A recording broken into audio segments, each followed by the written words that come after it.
Lindsey. Hi. Hi. It's been about 17 years since I talked to you last. Really? Yeah. You came into the studio with me in Atlanta when you had done Out of the Cradle. Out of the Cradle. That would be about right. Yeah. And I just loved it. So I'm so happy to talk to you again. You're just such a giving person to talk to. So well, thank you. I'm excited about this. With Fleetwood Mac getting back together again, you've had like 2 solo albums in the past couple of years that have come out. I'm trying to figure out how you guys decide who's playing what, and are you going to do solo stuff, and which songs of all the gems that you guys have got do you play live? You know, it hasn't been that hard. I mean, one of the things that was great about the last 3 years was that I put a boundary of time around it. I said to the band, please don't come knocking on my door. I want to do a couple of solo albums, and I want to tour behind them. And that was a kind of a break from a pattern which had existed before, which was that intentions to do solo work often had been intervened upon. So because I was able to do that and get that out of my system and work the more esoteric side of what I do, the more chancy side,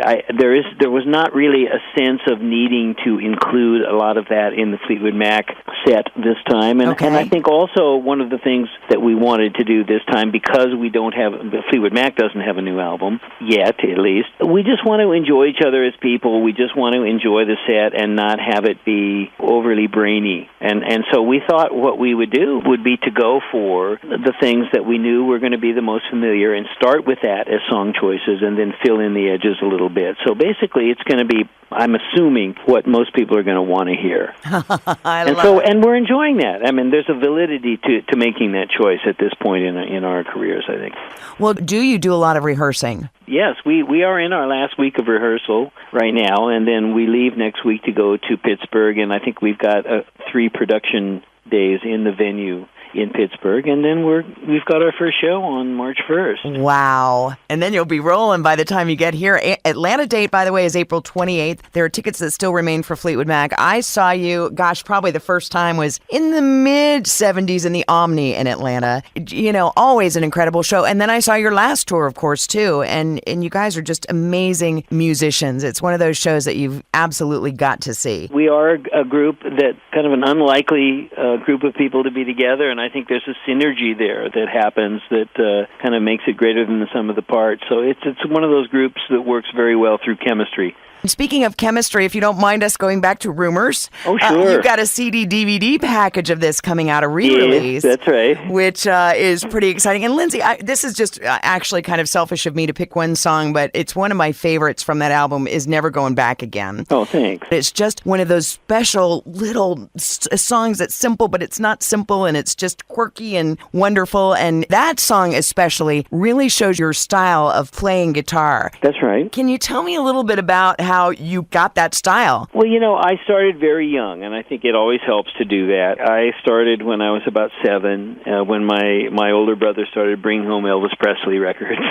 And I never was taught, so I've never had a lesson. I don't read music, so I guess you could call me some sort of a refined primitive. And I just kind of found my own way. I never really was interested in using a pick. When the first wave of rock and roll kind of fell off, I got very interested in folk music for a number of years, and actually picked up the banjo for a while, which is probably what kind of refined that finger-picking style I've got, and then eventually sort of reapplied it to the guitar. So there's no one thing I can say. You know, it's just early rock and roll and folk, and just always about the guitar being in the service of the song. And beyond that, it's hard for me to analyze, again, because I don't really know what I'm doing. It's just one of those things where you find your own way and you find your own style, and I guess I found that. Well, you surely did. And it can't be replicated, but people try. You know, I know that one of your favorites is the Kingston Trio, which just cracks me up because that's like something my older brothers, when I was growing up, they all play guitar, and our family just sang the MTA song and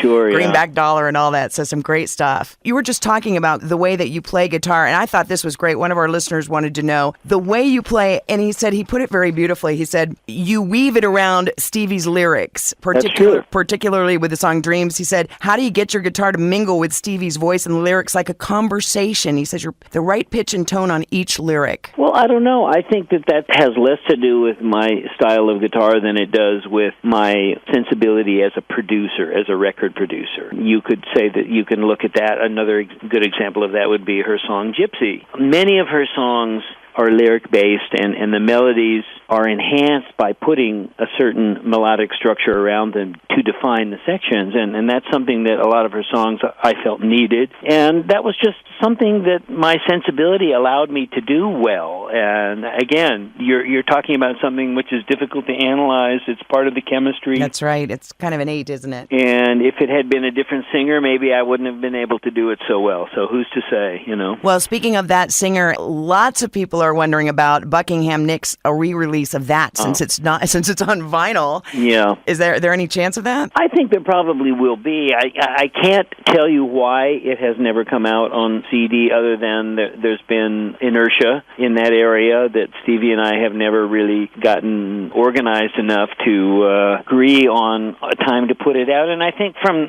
the outside, you probably have marketing mentality which thinks that there at some point will be an optimum time to release it based on an event, whether that's Stevie and Lindsey going in and recording a couple of new songs for it, or which I would actually not be a fan of because the album is the album. But, you know, something along those lines. So I think there's been a reticence to just drop it out there in a matter-of-fact way because I think people think that it does have value if it's marketed properly, and whatever that means. Yeah, I agree, though. I get what you're saying. So, you know, I mean, who's to say that we won't go out and do some dates ourselves sometime, you know, if all of this works out well. We'll have to wait and see. Well, I think there's something about you that loves to tour because I just can't imagine being on the road as much as you are, but you really enjoy that, don't you? Well, you know, it's especially I think the last 3 years may have been the most exciting time I ever had on the road. You know, getting to do 2 albums of new work where you're challenging yourself and you're learning, and the religious connotation that music has is there, and you're prevailing with things that are new. You're in uncharted territory, and that's what music is all about. And it's great to have the big machine, the Fleetwood Mac, in order to be able to do, say, it's the big movie and the small movie, if you want to look at it that way. And the two definitely help each other in different ways. So that makes it easier to contemplate touring, you know. I mean, the most difficult part is being away from family. I was just going to say, you have a young family. Do you bring them out with you? Well, as much as possible. You know, last time Fleetwood Mac went out, they were pretty portable, and they're not so much now. Yeah. And so this is part of the equation we're going to have to make in terms of allowing long periods of time at home so that the whole thing strikes a balance of sorts, because otherwise, see, I don't want to come home and have my son's voice have changed. No, you don't. You know. Oh, well, you know what? I know you've got lots of other people to talk to, Lindsey. It's just a pleasure. I hope we get to even maybe talk again as you come to Atlanta. Is there anything that you'd like to say to your fans that are really looking forward, or people that may be kind of on the fence, you know, with the economy and stuff? Well, you know, we were out on the road 5 years ago behind the Say You Will album, and I think we did a tour which was challenging to the audience. It wasn't always the most comfortable set of songs. It certainly wasn't what was expected. And to some degree, that's what you have to do when you're trying to present new work. But, you know, one of the luxuries we have this time, and why we're having so much fun in rehearsal, is because we don't have a new album, and we've made ourselves comfortable with the idea that we're going to go out and play the body of work, for the most part, that everyone is very familiar with, and that body of work is what people want to hear. So that if you do come out, that's what you're going to hear. The CD-DVD package of Rumors, the re-release, has got some stuff that we've never heard and seen before, too? That's right. We are sort of involved more in an editorial capacity. I mean, the record company, I don't know where they find this stuff, but, you know, they dig it up. Outtakes, and you know, there's always more